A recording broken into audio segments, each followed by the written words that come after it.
Selamat pagi pemirsa, saya Siti Isneni Nur akan menemani Anda dengan beragam informasi terkini di antaranya. Petugas Pilkada di Sibolga jalani rapid test. BNN Pusat bagikan 500 masker di Kota Medan. Calon Wakil Bupati Simalungun Rospita Sitorus dapat petuah dari Eporus GKPS. Selain cuplikan berita tadi, kami juga akan menghadirkan beragam informasi lainnya. Pemirsa, kita jelang Sumut hari ini pagi selengkapnya.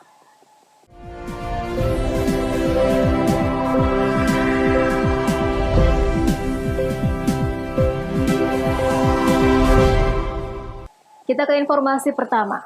Pemirsa, ratusan petugas yang bertugas di Pilkada Kota Sibolga menjalani pemeriksaan rapid test yang digelar KPU Kota Sibolga dan Dinas Kesehatan Kota Sibolga. Pemeriksaan rapid test yang diadakan KPU Kota Sibolga yang diikuti ratusan petugas yang tersebar di 184 TPS itu dilangsungkan di lapangan Simare-Mare Kota Sibolga.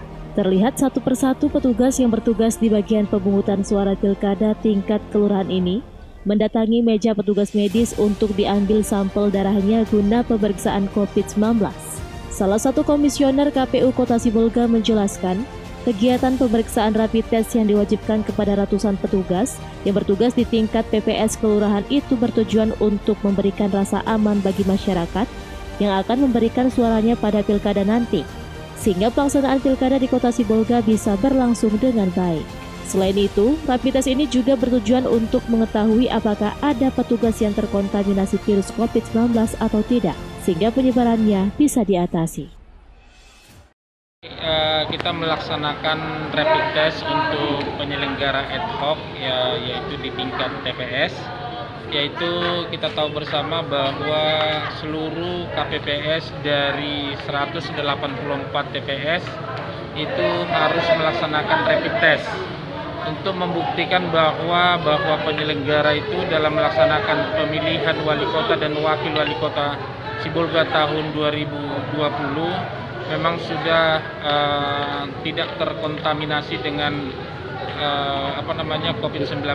Jadi salah satu caranya adalah melaksanakan rapid test. Jadi kegiatan ini sudah dimulai dari semalam sampai nanti tanggal 21 untuk 184 TPS, termasuk juga petugas ketertiban TPS. Itu yang kita lakukan rapid test pada hari ini. Demikian. Semua penyelenggara ini, Pak? Semua penyelenggara di tingkat TPS itu akan dilakukan rapid test. Baharudin Sipanulang melaporkan untuk Eva Arena TV. Pemirsa, petugas kapal patroli Fleet One Quick Response atau V1QR Lanal Tanjung Balai Asahan berhasil mengamankan satu unit kapal motor kayu berisikan 17 TKI dan 3 awak kapal di perairan C9 Asahan. Untuk mencegah masuknya barang terlarang, petugas menggunakan anjing pelacak untuk memeriksa barang bawaan TKI.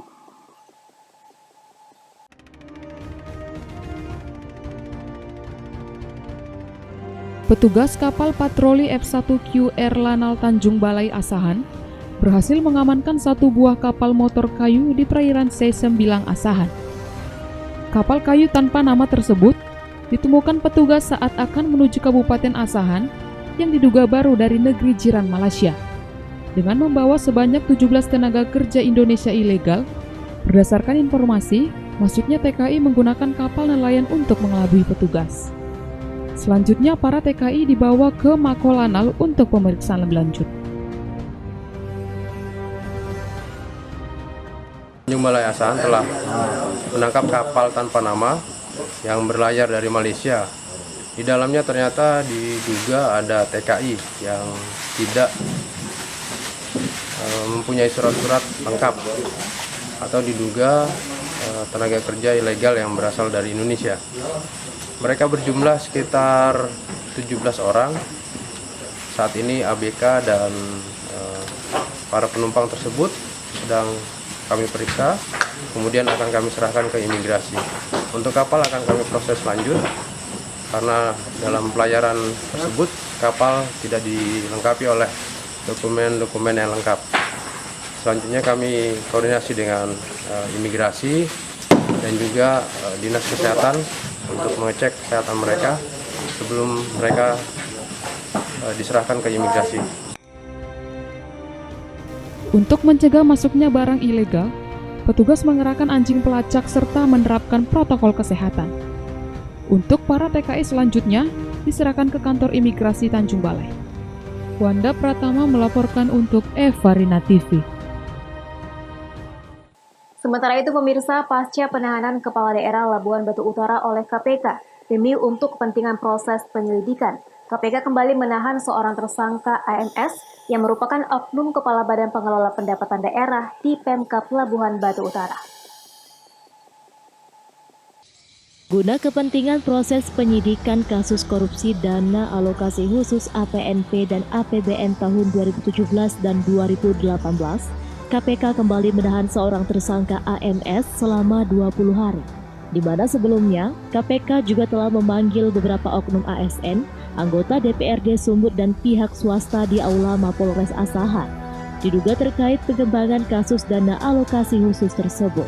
Asisten Pemerintahan Pemkab Labuhan Batu Utara Nur Rahman menyebutkan, dari informasi yang didapat, membenarkan tersangka AMS yang merupakan Kepala Badan Pengelola Pendapatan Daerah Labuan Batu Utara telah ditahan pihak KPK untuk proses pelayanan pajak dan administrasi di kantor tersebut untuk sementara diambil alih oleh Sekretaris Badan Pengelola Pendapatan Daerah.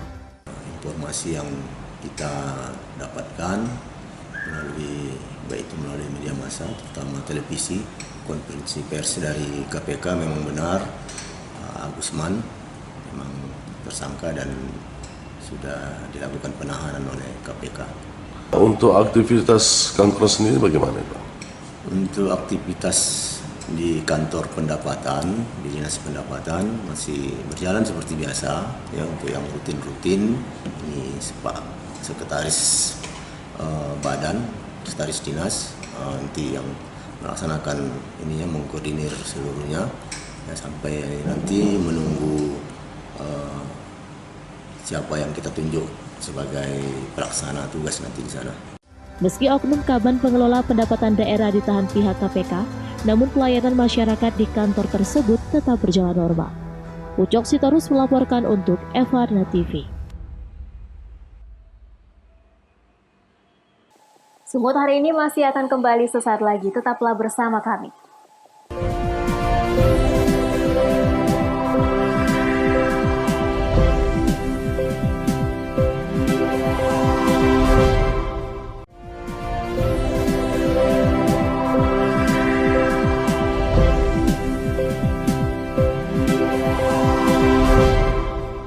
Terima kasih Anda masih bersama kami. Pemirsa, guna mencegah penyebaran COVID-19 dan narkotika di masa adaptasi baru, personil Badan Narkotika Nasional Pusat yang dipimpin Deputi Penindakan dan Pemberantasan Arman Depari membagikan 500 masker kepada warga Kelurahan Asam Kumbang, Kecamatan Medan Selayang.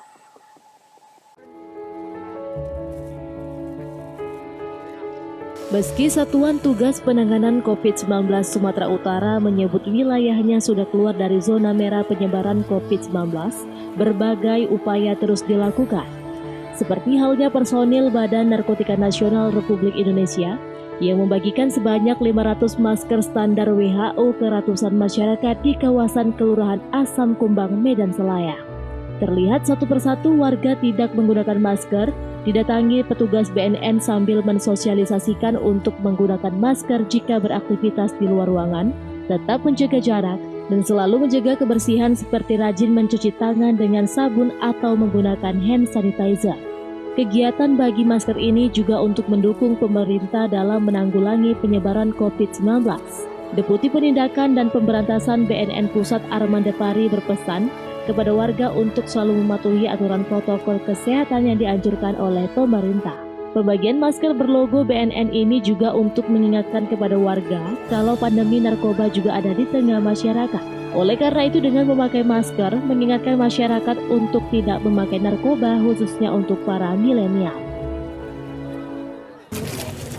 Saya sampaikan dan saya berikan kepada masyarakat yang diwakili oleh Pak Dan Ramil dari Polsek dan Ibu Lurah.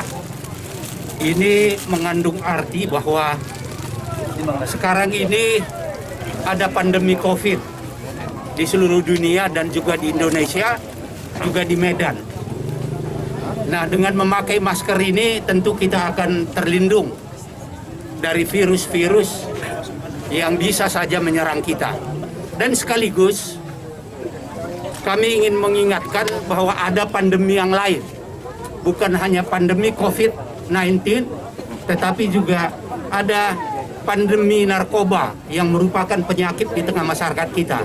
Oleh karena itu, ketika kita memakai masker ini akan mengingatkan kepada kita bahwa kita juga tidak boleh menggunakan narkoba, khususnya untuk para milenial.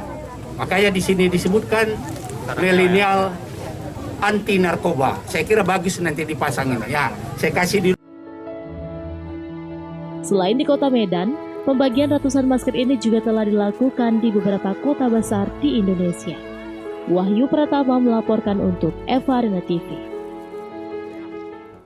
Pemirsa, sebanyak 1,64 juta surat suara pilkada wali kota dan wakil wali kota Medan tahun 2020 tiba di eks Bandara Polonia Medan. Surat suara tersebut diangkut menggunakan truk milik PT Pos Indonesia.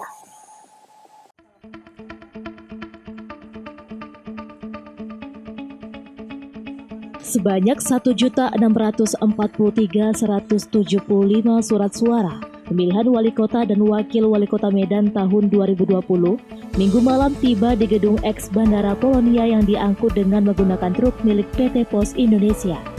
Setibanya di eks Bandara Polonia, truk yang bermuatan surat suara disemprot dengan menggunakan cairan disinfektan untuk mengantisipasi penyebaran COVID-19. Kemudian petugas KPU bersama Bawaslu dan Polrestabes Medan bersama-sama membuka pintu box truk yang masih tersegel. Satu persatu kotak surat suara diangkut ke dalam gedung eks Bandara Polonia dengan menggunakan troli yang disaksikan langsung oleh Komisioner KPU Bawaslu Kota Medan dan Kapolrestabes Medan. Surat suara yang tiba dari percetakan Temprina Media Grafika yang berasal dari Kota Bekasi sebanyak 1.643.175 lembar surat suara, terdiri dari 1.601 jumlah daftar pemilih tetap, ditambah 2,5% surat suara cadangan.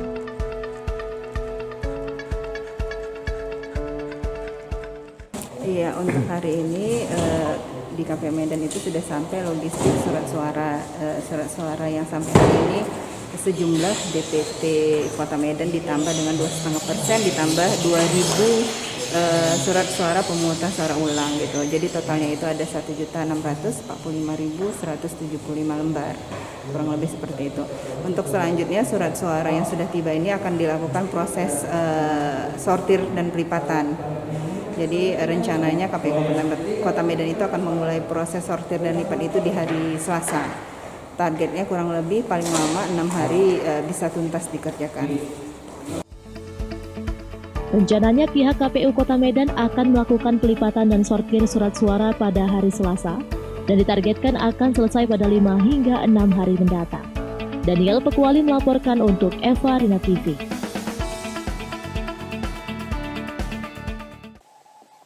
Informasi lainnya pemirsa, Ketua DPD PDIP Sumatera Utara Jarod Saiful Hidayat menargetkan kemenangan mutlak paslon bupati yang mereka usung di 3 kabupaten di Provinsi Sumatera Utara pada Pilkada 9 Desember mendatang. 3 kabupaten tersebut yakni Kabupaten Humbang Hasundutan, Samosir, dan Toba. Ia juga mengaku tak gentar terkait adanya fenomena kota kosong di Kabupaten Humbang Hasundutan. Hal itu disampaikan Jarod kala dirinya menyambangi Kabupaten Humbang Hasundutan pada Minggu 15 November kemarin untuk mengikuti konsolidasi Partai PDIP yang bertempat di Aula Martin Anugerah Dolok Sanggul. Seperti diketahui, Partai PDIP mengusung sang petahana di Kabupaten Humbang Hasundutan, yakni pasangan Dosmar Banjarnahor dan Oloan Paniaran Nababan. Untuk Kabupaten Samosir, PDIP juga tetap mengusung petahana yakni pasangan Rapidin Simbolon dan Juang Sinaga.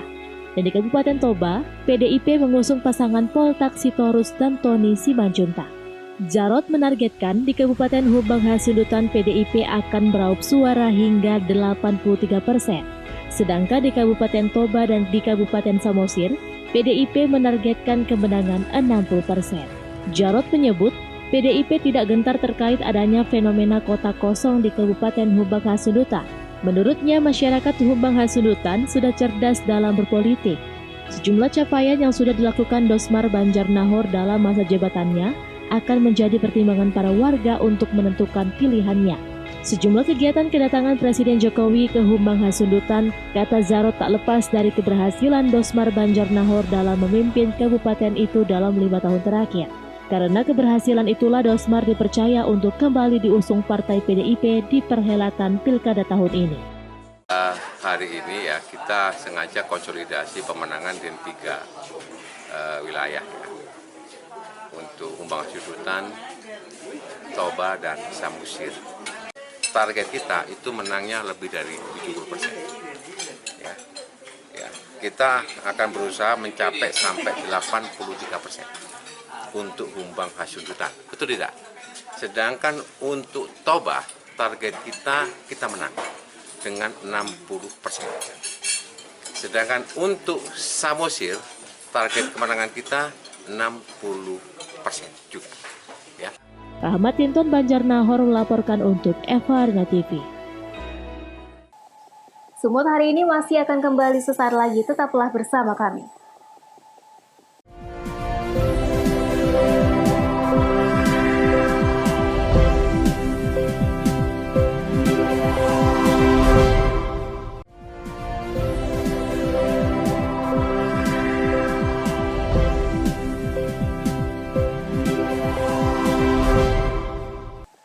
Terima kasih Anda masih bersama kami. Pemirsa, calon Wakil Bupati Simalungun Rospita Sitorus mendapat petuah dan nasihat dari Eporus GKPS Pendeta Rumanja Purba. Hal ini disampaikan Eporus saat menghadiri pertemuan temu ramah diskusi bersama lembaga keumatan Kristen seperti GAMKI dan GMKI.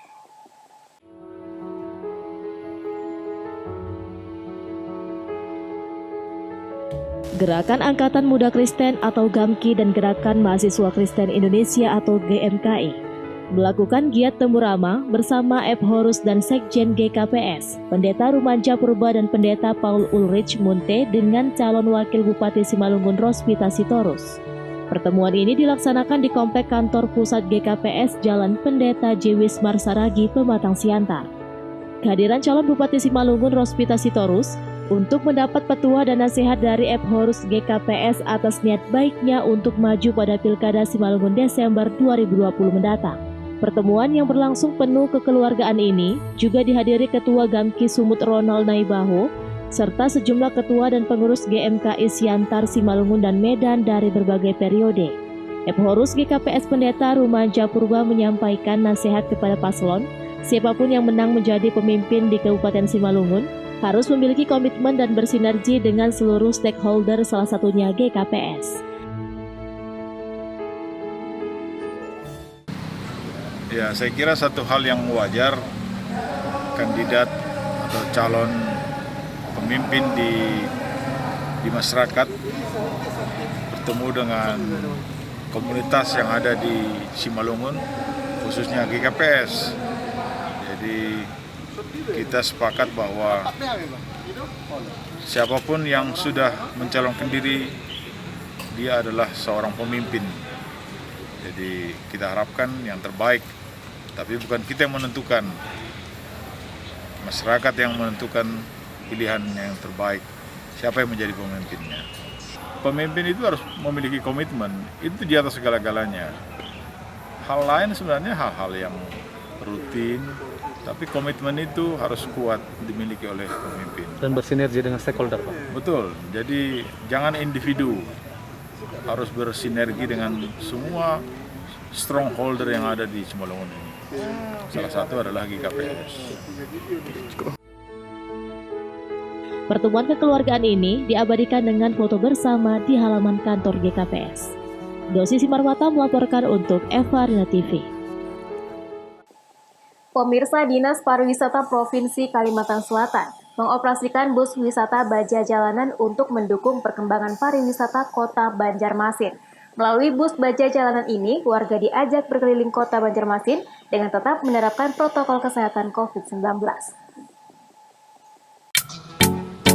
Sejak dioperasikan pada awal Oktober lalu, armada wisata milik pemerintah Provinsi Kalimantan Selatan yang diberi nama Bus Baja Jalan ini semakin diminati oleh warga. Bus dengan kapasitas 20 orang ini dimodifikasi dengan desain terbuka untuk memudahkan penumpang menikmati suasana kota Banjarmasin. Di masa pandemi, warga yang ingin naik bus wisata diwajibkan mengikuti protokol kesehatan COVID-19, seperti wajib memakai masker serta menggunakan hand sanitizer. Dengan membayar tarif hanya sebesar Rp10.000, penumpang dapat berkeliling kota Banjarmasin selama 1 jam. Ditemani pemandu wisata yang akan menghibur sekaligus membuat penumpang lebih mengenal kota ini. Ketua Himpunan Pariwisata Indonesia HPI Kota Banjarmasin mengatakan keberadaan bus wisata ini merupakan terobosan baru dari pemerintah setempat, serta memberikan warna baru bagi dunia wisata di daerah ini. Jadi suatu terobosan baru juga bagi kita, terutama karena kita dulu sebelum COVID melanda, kita adalah pemandu wisata yang lebih banyak menghandle orang asing. Nah, ini menjadi tantangan baru bagi kita dan teman-teman, bagaimana kita bisa menjelaskan tentang kota kita sendiri kepada orang-orang kita sendiri. Penumpang mengaku senang dengan keberadaan bus wisata ini. Selain mengisi liburan, penumpang juga mendapatkan tambahan wawasan dari pemandu wisata tentang kota Banjarmasin. Menyenangkan, apalagi tadi bapaknya yang jadi pemandu wisatanya sangat sangat entertaining ke kitanya. Kita diajak banget untuk saling berinteraksi. Iya. Tapi kita mengikuti anjuran pemerintah untuk tidak jauh-jauh berlibur. Jadi di dalam kota pun sudah cukup, dan itu juga selain kita dapat hiburan, berasa seperti di kota lain walaupun kota sendiri, dan juga tadi tambahan ilmunya. Respon masyarakat terhadap keberadaan bus wisata Baja Jalan ini sangat baik. Setiap harinya, 2 unit bus yang disiapkan selalu diminati.